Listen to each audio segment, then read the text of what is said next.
No centro de uma das batalhas legais e culturais mais estranhas da época do Mundial de 2026 está um pato. E não, isto não é uma piada. É uma história real sobre um pato real chamado Merlin, um pequeno empresário da cidade do México e uma das organizações desportivas mais poderosas do planeta. Parece algo que se passaria à frente a pensar que era um meme, mas esta situação transformou-se discretamente numa conversa séria sobre direitos de imagem, dinheiro, autenticidade e sobre quem pode apropriar-se de um momento cultural que nasceu inteiramente na rua. Voltemos ao princípio, porque esta história merece ser entendida como deve ser, e porque as camadas por baixo dela são muito mais interessantes do que parecem à primeira vista. Merlin é um pato real, vivo, não é um desenho animado, não é uma mascote criada por uma agência de marketing, não é uma personagem em CGI montada numa sala de reuniões por uma equipa de consultores de marca.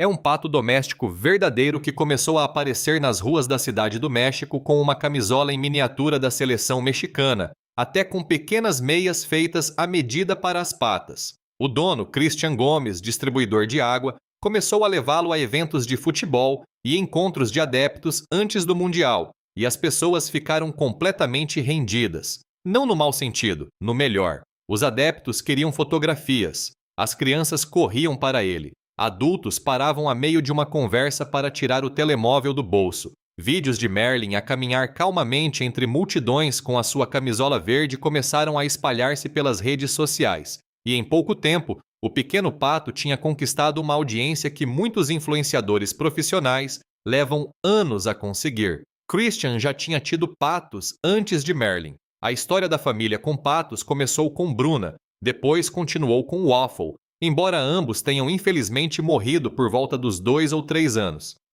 Mais tarde, um cliente fiel ofereceu Merlin à família, e a tradição continuou. Os patos tinham se tornado uma parte genuína do negócio, algo totalmente inesperado, ligeiramente absurdo e de alguma forma perfeito para a vida de passeio na cidade do México. Treinar Merlin para se orientar num dos ambientes urbanos mais densos e caóticos do mundo não foi tarefa pequena. No início, Christian usava um arnês, porque Merlin, como seria de esperar, tinha medo do trânsito, do ruído, da densidade imprevisível da vida na cidade. Mas, ao longo de semanas e meses, com paciência e constância, Merlin adaptou-se. O arnês acabou por sair. Agora limita-se a seguir Christian pelas ruas, calmo e imperturbável, como se tivesse feito isto a vida inteira. E num sentido muito real, fez mesmo. As pessoas perguntam constantemente se Merlin se cansa de andar, e a resposta honesta é que ele não anda assim tanto por iniciativa própria. Na maior parte do tempo, segue numa pequena carroça. Mas, no momento em que o põe no chão, arranca logo sozinho, porque quer mesmo caminhar. Adora. As patas estão protegidas com pequenas botinhas, presentes feitos à mão por habituais que se juntam à volta de belas artes e que aparentemente o adoram. Come ração especial para patos, fruta fresca, legumes e proteína. E depois, há o pormenor que a internet decidiu escolher como a sua parte favorita de toda esta história. Uma vez por semana, Merlin recebe um taco de carnitas, porque afinal este pato desenvolveu um verdadeiro gosto por carne de porco cozinhada lentamente. Dorme na sua caminha especial, às vezes acaba a dormir mesmo ao lado de Christian, e desconhecidos já ofereceram dinheiro sério por ele mais vezes do que alguém consegue contar. A resposta é sempre a mesma. Não. Merlin, como Christian explica, é o chefe da operação. O chefe não se vende. Há também aqui uma história pessoal mais profunda. Os patos domésticos vivem em média entre 14 e 15 anos, o que significa que Merlin, atualmente com cerca de 2 anos, pode ter mais de uma década de vida pública pela frente. Esse horizonte longo é uma das razões pelas quais as questões comerciais e legais começam a ser levadas a sério. Isto não é um momento viral que vai desaparecer quando o torneio acabar. Merlin não é uma sensação de uma semana. Já se tornou uma presença recorrente e reconhecível na cultura dos adeptos mexicanos, e a sua história está agora ligada de forma permanente ao Mundial de 2026, de uma maneira que o torna realmente interessante para muitas partes com dinheiro para gastar. E é exatamente aqui que a história passa de comovente a complicada. À medida que a fama de Merlin acelerava, as marcas começaram a prestar atenção. Criadores de conteúdo começaram a incorporar a sua imagem nos seus próprios trabalhos. Empresas começaram a referi-lo em materiais promocionais e visuais de campanha. Surgiu o merchandising, aquele tipo de fenômeno cultural espontâneo com que departamentos inteiros de marketing sonham, tinha simplesmente aparecido nas ruas, ligado a um animal real, com um dono real que não tinha nenhuma estrutura legal montada para proteger nada daquilo. Segundo vários meios mexicanos, Christian e as pessoas que apoiam Merlin iniciaram o processo formal de registrar e proteger legalmente a sua imagem e semelhança. O objetivo é simples: impedir que terceiros, sejam criadores independentes, empresas regionais ou grandes corporações internacionais, explorem comercialmente a imagem do pato sem autorização. O momento escolhido não é coincidência. É uma resposta direta à preocupação crescente de que, à medida que o Mundial entre na fase mais intensa, o valor financeiro de tudo o que esteja associado ao torneio suba drasticamente. E a visibilidade de Merlin coloca o mesmo no centro dessa zona de pressão comercial. É aqui que a FIFA entra em cena, e é aqui que as coisas ficam realmente interessantes. Segundo relatos do AS e de outros meios, representantes da FIFA já contactaram Christian Gomes e organizaram sessões fotográficas promocionais e pequenas filmagens com Merlin. É um desenvolvimento significativo. Sugere que a organização já está a tratar Merlin como um ativo cultural que vale a pena documentar e associar ao torneio, mesmo sem qualquer designação formal de mascote ou anúncio público. A FIFA não fez nenhuma declaração oficial a designar Merlin como mascote, nem a reivindicar diretamente a sua imagem. Mas o facto de representantes da FIFA terem aparecido com câmeras diz alguma coisa sobre a forma como a organização está a pensar nisto. E é aqui que está a tensão central. A FIFA ainda não fez nada abertamente predatório.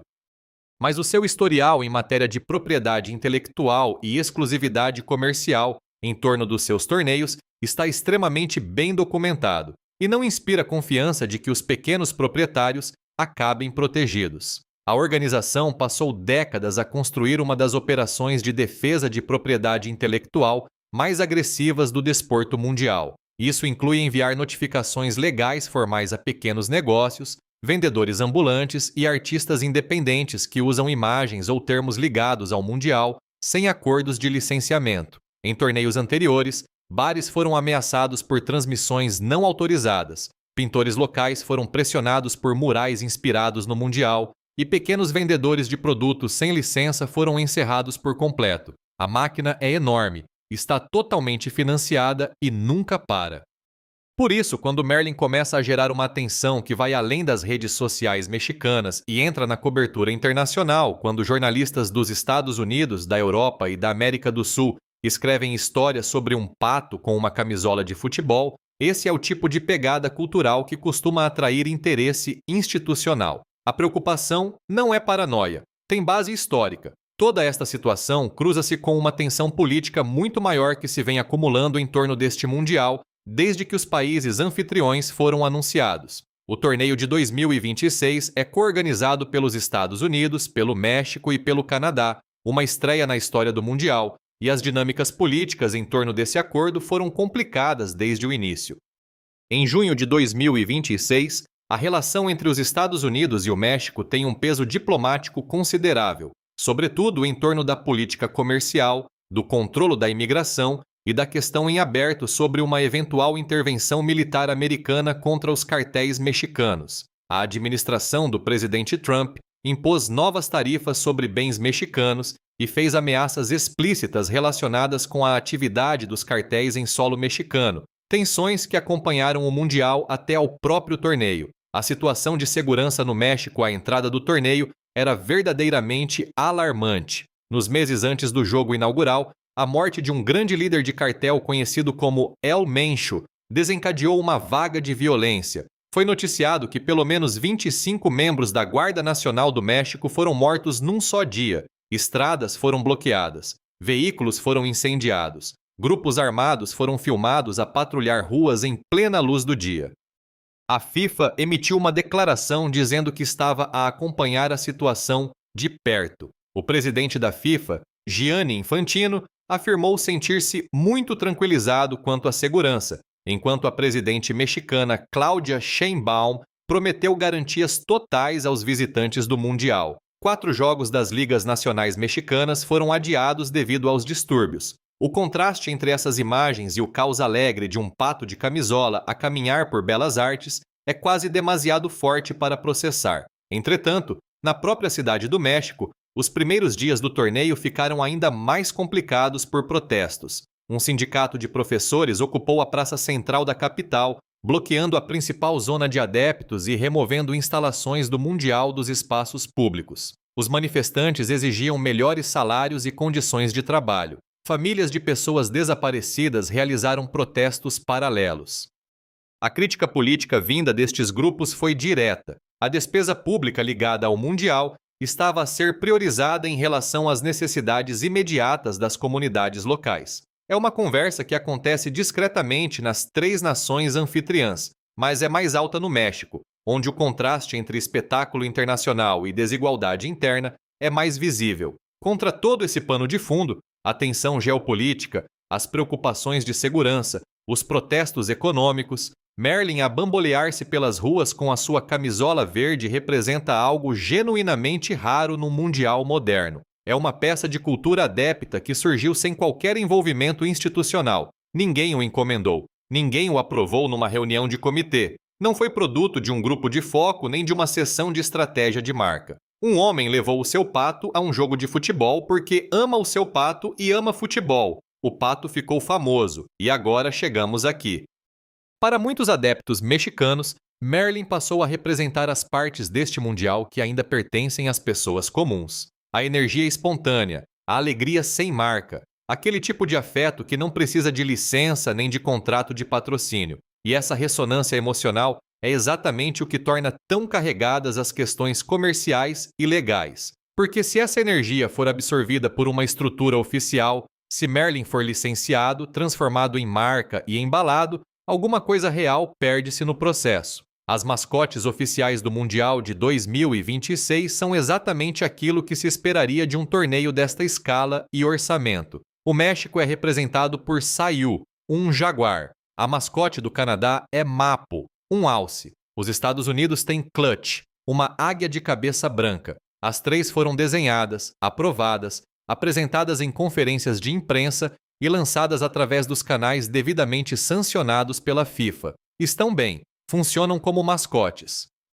Fazem exatamente aquilo para que foram criadas. Mas Merlin está a gerar mais interação social genuína e orgânica do que as 3 mascotes oficiais juntas em certos cantos da internet. E essa é a parte que torna esta história culturalmente significativa. As personagens por quem as pessoas se apaixonam de verdade quase nunca são as que são construídas por comitês, surgem da vida real e carregam histórias reais. É por isso que criam ligação. O primeiro jogo do México no torneio, contra a África do Sul, terminou com uma vitória por 2-0, e o vídeo de Merlin aparecer celebrar com a sua camisola tornou-se viral em poucas horas. Grandes meios dos Estados Unidos, da Europa e da América Latina cobriram a história. India Today, Daily Sabah, Today.com, AES e The National Desk publicaram peças. A Associated Press enviou um fotógrafo.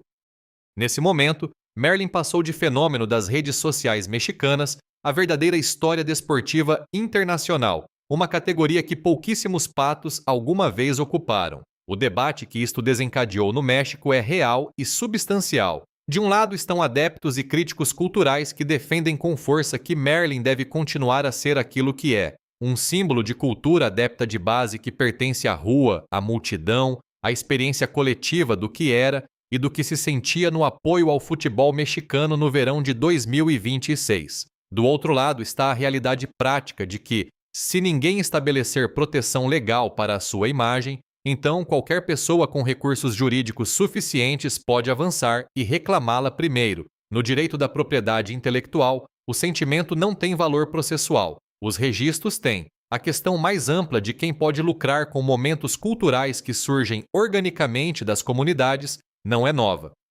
Repete-se sem fim na música, nas artes visuais, no desporto e na cultura online. Quando algo que pessoas comuns criaram coletivamente se torna comercialmente valioso, A infraestrutura institucional do comércio tem uma tendência constante para se aproximar e reclamá-lo. Às vezes, as pessoas mais próximas da criação original beneficiam, mais vezes não. O que torna a situação de Merlin um pouco diferente do fenômeno viral médio é que existe um ser humano específico e identificável, com uma relação documentada e verificável com a origem. Isto não é um meme anônimo, não é uma obra de arte urbana sem crédito. Christian Gomes aparece em câmara, foi entrevistado por grandes meios, consegue reconstituir a história exata. Que cliente lhe deu Merlin, de onde veio a camisola, quanto tempo durou o treino, o que Merlin come, onde dorme. Se alguém está em posição de defender com sucesso os direitos comerciais sobre a imagem de Merlin, é ele.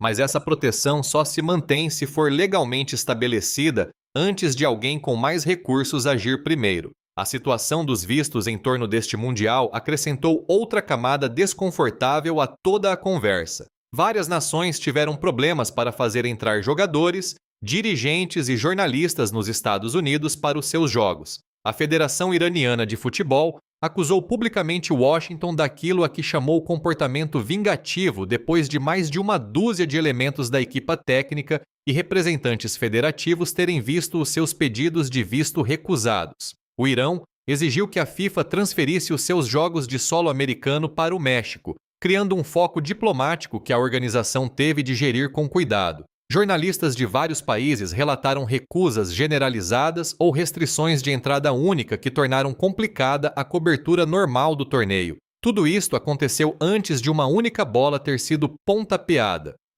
O Mundial de 2026, vendido ao público como uma celebração de uma América do Norte unida, chegou com mais bagagem geopolítica do que qualquer torneio na memória recente. Esse contexto é importante para perceber por que é que algo como Merlin ressoa com tanta força. Num ambiente cheio de fricção diplomática, preocupações de segurança, cansaço com patrocínios corporativos e protestos sobre desigualdade econômica, um pato com uma camisola minúscula representa uma alegria descomplicada. Não tem posição política, não tem patrocinador, nunca emitiu um comunicado de imprensa. É apenas um pato que apareceu na festa, e as pessoas responderam a isso com carinho genuíno. Essa reação é, por si só, uma forma de dado sobre aquilo que as pessoas realmente querem de um evento desportivo desta escala. Também vale a pena parar um momento na geografia específica da fama de Merlin.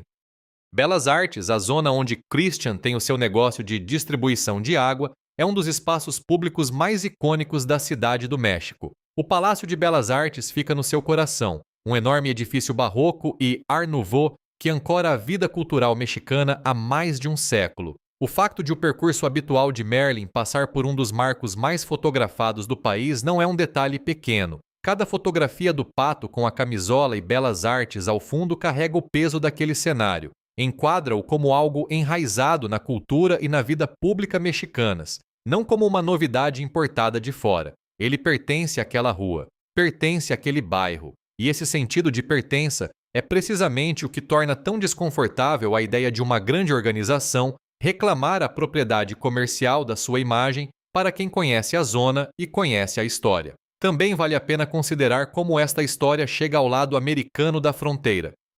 O Mundial de 2026 foi construído sobre uma promessa de unidade norte-americana, uma celebração partilhada entre 3 nações vizinhas com uma relação complicada e muitas vezes conflituosa. O afeto caloroso e transfronteiriço que adeptos americanos demonstraram por um pato mexicano de camisola representa um tipo de ligação cultural genuína que nenhuma negociação comercial, nem cimeira diplomática conseguiria fabricar. Merlin tornou-se brevemente querido em redações e feeds americanos, não por causa de promoção oficial, mas porque as pessoas reconheceram algo real e espontâneo quando o viram. Há uma versão desta história em que tudo acaba bem. Christian consegue proteção legal adequada para a imagem de Merlin. O pato continua a aparecer em jogos e eventos de adeptos durante todo o torneio. Alguns acordos de licenciamento discretos e de bom gosto são fechados em termos que realmente beneficiam o dono.